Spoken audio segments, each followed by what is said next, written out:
परिचय। वाह, ये बगीचा कितना सुंदर है माधव। तुम क्या देख रही हो आलिया? मैं बगीचे की तस्वीर को देख रही हूँ माधव। आलिया, क्या तुम इस तस्वीर में विभिन्न वस्तुओं का विश्लेषण कर सकती हो? हाँ, उसमें बेंचें, स्लाइडर, फव्वारा, फूलों की सेज इत्यादि है। बच्चों, अब तस्वीर में विभिन्न वस्तुओं के आकार का विश्लेषण कीजिए। जी हाँ, बेंच का आकार आयताकार है। सेज का आकार वर्गाकार है। स्लाइडर का आकार त्रिभुजाकार है। फव्वारे का आकार वृत्ताकार है। इन्हें समतल ज्यामितीय आकृतियां कहा जाता है। इस पाठ में हम विभिन्न ज्यामितीय आकृतियों के गुणों को जानेंगे। उद्देश्य। इस पाठ के अंत में आप निम्न करने में सक्षम हो जाएंगे: वर्गों और आयतों का परिमाप ज्ञात करना, वर्गों और आयतों का क्षेत्रफल ज्ञात करना, त्रिभुजों का क्षेत्रफल ज्ञात करना, समानांतर चतुर्भुजों का क्षेत्रफल ज्ञात करना, एक वृत्त की परिधि और क्षेत्रफल ज्ञात करना, इकाइयों का रूपांतरण करना, वर्गों और आयतों का परिमाप। बच्चों, क्या तुम पार्क में फूलों की सेज की सीमाओं को माप सकते हो? हाँ, सेज की भुजाओं को मापकर सेज की सीमाओं को मापा जा सकता है। तो एक आकृति का परिमाप आकृति के चारों ओर की बाहरी सीमा होता है।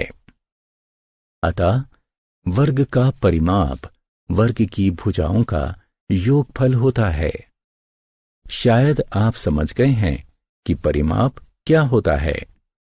क्या तुम पार्क में आयताकार बेंच का परिमाप बता सकते हो? हाँ, हमारे पास आयत की लंबाई और चौड़ाई की मापें हैं और आयत का परिमाप उसकी लंबाई और चौड़ाई का योगफल होता है। अतः इनके योगफल द्वारा हम इसका परिमाप निकाल सकते हैं। वर्गों और आयतों का क्षेत्रफल। विद्यार्थियों, क्या तुम पार्क में सेज के आकार को पहचान सकते हो? वह वर्ग के आकार में है। एक वर्ग बराबर मापों वाली चार भुजाओं की एक बंद आकृति होती है। क्या हम सेज का अंदरूनी क्षेत्रफल ज्ञात कर सकते हैं? हाँ, यदि हमारे पास किसी एक भुजा की माप हो तो हम क्षेत्रफल ज्ञात कर सकते हैं। एक वर्ग का क्षेत्रफल उसकी एक भुजा का वर्ग होता है। आपने पार्क में बेंच का आकार अवश्य ही देखा होगा। वह बैठने वाले शीर्ष भाग पर आयत के आकार का होता है। क्या तुम बेंच के शीर्ष भाग का क्षेत्रफल ज्ञात कर सकते हो? जी हाँ, यदि आपको आयत की लंबाई और चौड़ाई पता है तो हम क्षेत्रफल निकाल सकते हैं। आयत का क्षेत्रफल उसकी लंबाई और चौड़ाई का गुणन होता है। त्रिभुज। क्या आप जानते हैं कि त्रिभुज क्या है? जी हाँ, एक त्रिभुज तीन भुजाओं वाली बंद आकृति होती है। क्या आपने पार्क में फिसल पट्टी यानी स्लाइडर को देखा है? वह त्रिभुज के आकार में है। तो क्या हम त्रिभुज का क्षेत्रफल निकाल सकते हैं? हम त्रिभुज के क्षेत्रफल के सूत्र का उपयोग करके भी त्रिभुज का क्षेत्रफल निकाल सकते हैं। इसके लिए हमें त्रिभुज के आधार, ऊंचाई की मापों की आवश्यकता होती है। त्रिभुज का क्षेत्रफल उसकी ऊंचाई और आधार के गुणन का आधा होता है। समानांतर चतुर्भुज। बच्चों, अब इस आकृति को देखो। क्या तुम इस आकृति का नाम बता सकते हो? जी हां, ये समानांतर चतुर्भुज है। एक समानांतर चतुर्भुज 4 भुजाओं वाली एक बंद आकृति होती है, जिसकी सम्मुख भुजाएं परस्पर समानांतर होती हैं। क्या हम इस आकृति का क्षेत्रफल निकाल सकते हैं? हाँ, समानांतर चतुर्भुज के सूत्र का उपयोग करके हम इस आकृति का क्षेत्रफल निकाल सकते हैं। इसके लिए आपको आधार तथा संगत समानांतर भुजाओं के बीच की दूरी की आवश्यकता होती है।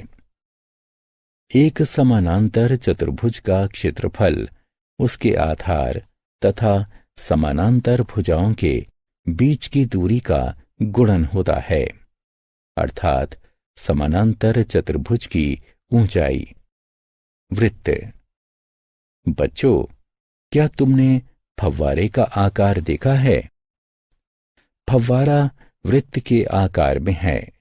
क्या तुम वृत्त की परिधि माप सकते हो? हाँ, यदि आपको वृत्त की त्रिज्या ज्ञात है, तब वृत्त की परिधि के सूत्र का उपयोग करके वृत्त की परिधि ज्ञात की जा सकती है।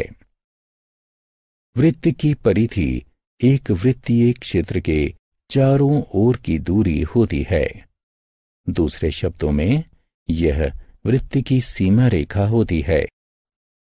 वृत्त की परिधि एक अचर, जिसे पाई कहा जाता है, तथा उसके व्यास का गुणन होती है, या वृत्त की त्रिज्या तथा पाई के गुणन का दुगना होती है।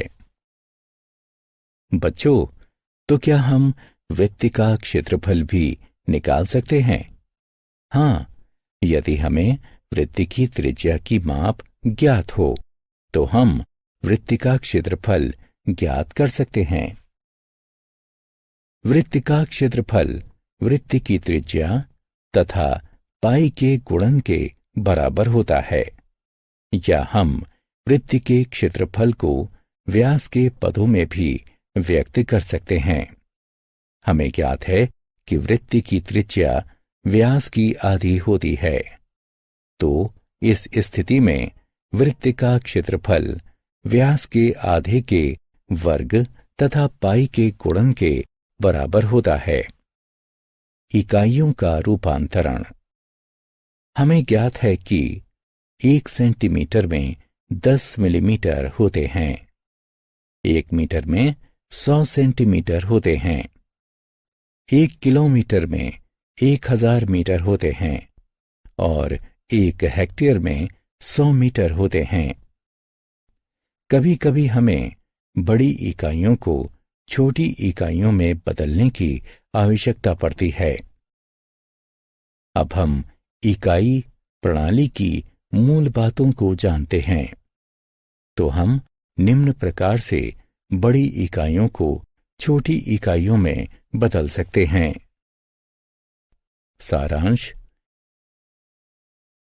आइए हमने जो कुछ भी सीखा है उसे संक्षेप में दोहराएं।